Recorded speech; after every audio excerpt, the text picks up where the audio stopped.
السلام علیکم، آپ سب کو خوش آمدید۔ آج میں بہت ہی پیارا سا ناول آپ کے لیے لے کر آئی ہوں جس کا نام ہے مرجینا۔ اگر آپ نے ابھی تک میرے چینل کو سبسکرائب نہیں کیا ہوا تو کر لیجیے، لائک بھی ضرور کر دیجیے گا۔ تو چلیے پھر چلتے ہیں، اس خوبصورت سے ناول کا آغاز کرتے ہیں۔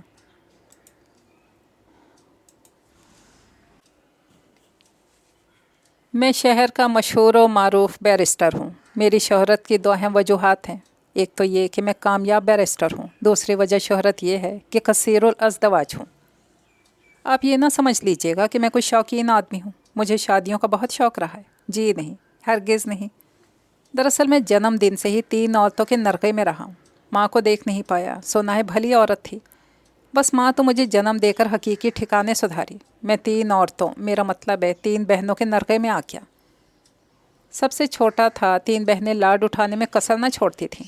دنیا میں اگر کہیں لاڈ بک رہے ہوتے یا یومیہ کرائے پر مل رہے ہوتے تو مجھے یقین ہے ادھار بھی مانگ لاتی۔ بہرحال انہوں نے ابا جی کے ساتھ مل کر میری تربیت پر بھی بہت محنت کی۔ انہی کی محنت شاقہ کا نتیجہ ہے کہ آج میں ایک معزز آدمی ہوں۔ رہی بیگمات کی بات تو اتنا بتا دوں، میری طبیعت میں بے صبری، برہمی، خودسری بہت ہے۔ والد مرحوم نے میری شادی اپنی بہن کی بیٹی کے ہمراہ کی۔ اس شادی پر میں پہلے ہی معترض تھا، کیونکہ پھپھی زاد ہونے کے ناطے میں انہیں خوب اچھی طرح جانتا پہچانتا تھا۔ بالکل اللہ میاں کی گائے، بلکہ موم کی ناک، جدھر چاہے موڑ دو۔ میں ایک سوشل آدمی تھا، بیوی بھی ایسی ہی چاہتا تھا جسے محافل میں میری عزت رکھنا آتی ہو، مگر وہی ہوا جو ابا جی نے چاہا۔ انوری بیگم عقیل بن کر میرے لان میں اتر آئیں۔ مجھ ناچیز کو عقیل کہتے ہیں، مگر مجھ میں ان میں زمین آسمان کا فرق تھا، ذہنی اختلافات کا کوئی شمار نہ تھا۔ مجھے ان سے خاص دلچسپی نہ تھی۔ وہ میرے ماتھے کے بل دیکھ کر بات کرتی تھیں، حد سے زیادہ بزدل۔ بہت دنوں تک وہ مجھے محویت سے دیکھا گئیں۔ غالباً انہیں یقین نہیں آتا تھا کہ اتنا پڑھا لکھا معزز انسان ان کا شوہر ہے، کیونکہ وہ خود اسکول سے 8ویں جماعت سے اٹھ گئی تھی۔ ایک بار خلوت لمحات میں انہوں نے انکشاف کیا 8ویں میں حساب کا پرچہ رہ گیا تھا، وگرنہ میٹرک کرنا کوئی مشکل بات تو نہیں تھی، اور میں نے کمال ضبط سے چہرے پر آنے والے ہر رد عمل کو روکا تھا۔ کرنا خدا کا یہ ہوا کہ ان سے مجھے کوئی اولاد نہ مل سکی، اور میں نے اسی بات کو ڈھال بنا کر دوسری شادی کا اعلان کر دیا۔ بیگم مجرم نہ ہوتے ہوئے مجرمہ تھیں، ہو سکتا ہے کہ روئی ہوں، مجھ پہ اظہار نہ کیا۔ میرے ایک استاد محترم تھے، نہایت قابل بیرسٹر۔ میں نے انہی کے ماتحت وکالت شروع کی تھی۔ ہم دونوں کے درمیان دوستانہ روابط تھے۔ وہ میرے خیالات سے، میرے گھریلو حالات سے واقف تھے۔ میں نے ان کے سامنے اپنا فیصلہ رکھا تو اولین انہوں نے مجھے سمجھایا کہ اپنی انہی بیگم کو پسندیدہ روم میں ڈھالنے کی کوشش کرو۔ میں نے انہیں باور کروایا یہ مشکل ہے، میرے ہاں اولاد بھی نہیں۔ اس طور میں دوسری شادی کرنے پہ حق بجانب ہوں، میرے انداز میں قطعیت تھی۔ استاد محترم کافی دیر مجھے غور سے دیکھتے رہے، پھر گویا ہوئے، میاں میری ایک بھانجی ہے، عمر بہت کم ہے۔ میری بہن کا انتقال اس کی پیدائش کے بعد ہو گیا تھا۔ میرے بہنوئی نے دوسری شادی کر لی تھی۔ اب صورتحال یہ ہے کہ بچی سخت مشکل میں ہے، سارے گھر کا بار اس پہ ڈال رکھا ہے۔ اگر میں یا میری والدہ اسے اپنے پاس لانا چاہتے ہیں تو میرے بہنوئی رضامند نہیں۔ تمہیں سالوں سے میں جانتا ہوں، تمہاری شرافت و نجابت کا قائل بھی ہوں۔ روپیہ پیسہ خدا نے خوب دیا ہے، میں تمہیں مشورہ دوں گا، اپنی بیوی کو طلاق مت دو، اور اگر چاہو تو میری بھانجی تو بہت موزوں ہیں، نہایت ذہین، تیز فہم۔ ہم لوگوں نے زبردستی تعلیم دلوائی ہے اسے، وگرنہ ان کا ارادہ نہیں تھا اسے پڑھانے کا۔ BA تک انہوں نے تعلیم دلائی۔ بہت خاموش طبع، صلح جو ہے، اس سے بہتر ہے کہ اس کی ماں اسے بغیر دیکھے کہیں اٹھا پھینکے۔ تم موزوں آدمی ہو، میرے نزدیک موزوں ترین۔ استاد محترم نے بھانجی کی اتنی تعریف کی کہ میرا بس نہ چلتا تھا ابھی 2 بول پڑھوا لوں۔ مجھے استاد محترم پر پورا بھروسہ تھا۔ میں نے لڑکی دیکھنے کی ضد نہ کی، ان کے بقول تقدیر سے کہیں زیادہ اچھی شکل ہے۔ بڑی بہن میرے نزدیک ہی رہتی تھی، میں نے انہیں باخبر کر دیا۔ وہ ہانپتی کانپتی آن پہنچی، میری بیوی کے گلے لگ کر رونے لگی۔ میں ان دروتی بسورتی عورتوں کو دیکھ رہا تھا، میری سمجھ میں نہیں آ رہا تھا انہیں ہوا کیا ہے۔ دیکھو عقیل، تمہیں میری جان، بس کیجیے آپا، تباہ کر رکھی ہے میری زندگی، کوئی ضرورت نہیں قسم وسم دینے کی۔ اب یہ فیصلہ ہو چکا ہے، میں انہیں طلاق تو نہیں دے رہا، پورے گھر پر ان کا اختیار ہے، ماہانہ ہمیشہ ملے گا، تکلیف کس بات کی ہے؟ میں بگڑ کے بولا۔